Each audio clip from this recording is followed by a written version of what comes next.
So let's talk a little bit about, where we are with getting ready to run the show. We've talked about what's happening on the other channel and how, things are starting to heat up with WCW for the first time in what feels like years. And there's a report in the newsletter that they feel like, well, here's what's written. From what we understand and what seemed to be confirmed by hints dropped by Vince McMahon on a live Sunday night call-in show on the USA Network, is that this angle was talked about 2 months ago as being the resurrection of big box office for the company is being dropped. McMahon said almost matter-of-factly that it would be the one and only meeting of the two Undertakers, and that after this show there would be only one. Whether it was the Leslie Nielsen skits falling flat when it comes to building interest, or simply the idea of copying the most over and most unique character of the 90s while diluting the impact of the original, it's pretty well acknowledged this was an idea that was born dead. From what I've been told, the decision was made to remove Brian Lee from house show bookings for September, and that he would return sometime soon under a new name and a new look, and obviously as a new character. So there's a lot to unpack here. I do want to start first by talking about Sunday Night Slam, because that was the call-in show on USA Network that followed the pay-per-view that featured Vince McMahon. Can you chat me up about that? Like, I don't remember much about Sunday Night Slam. That makes pretty much everybody. Okay. So it was a one-off, wasn't all something we're doing?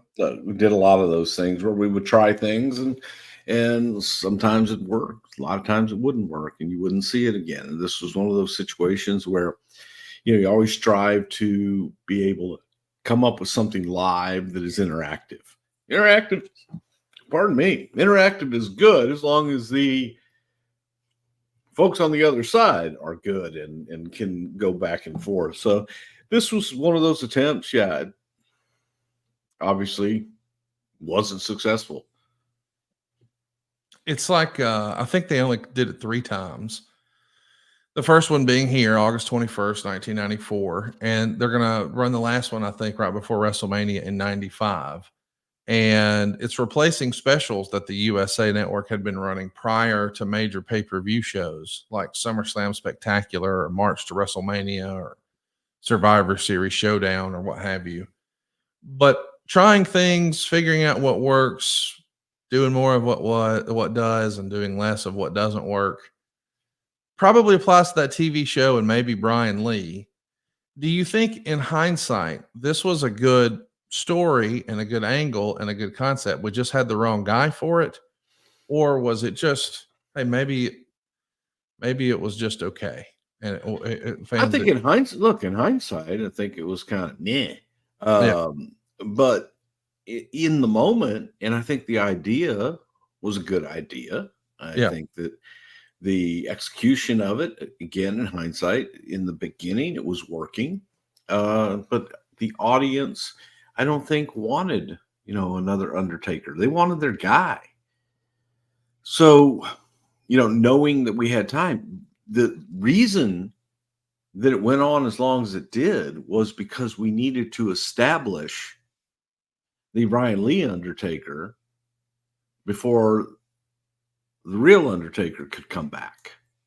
So you need time to establish that. If you do that, he comes in and the very next week, Undertaker's there, then it's like you're there. You're telling stories here. You need people to buy into it and believe, okay, oh my God, this really is the Undertaker. Ted DiBiase's done it. And so it was longer than most as far as builds go.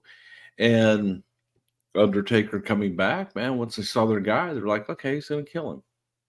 And that was the viewpoint. So I, by no means do I think it was a dud in any way, shape, or form. And I also think that the Leslie Nielsen, to this day, people still talk to me about the Leslie Nielsen Domino's spots and his involvement in the show itself. So if we're still talking about it 30 some odd years later, then I think it's kind of successful, pretty good. Yeah, I would say so. I want to ask you about the house shows on the way to this show. Business is really booming for Owen versus Brett. People love that story. I guess they started the story in November of the prior year, kick it into high gear at the Royal Rumble in January. We saw what happened at WrestleMania. Now we're on our way to SummerSlam.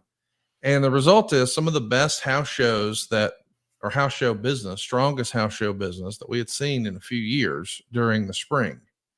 But by the time SummerSlam rolls around, it's kind of petered out and house shows are down to the point where the past 2 months have been the lowest level of house show business in company history.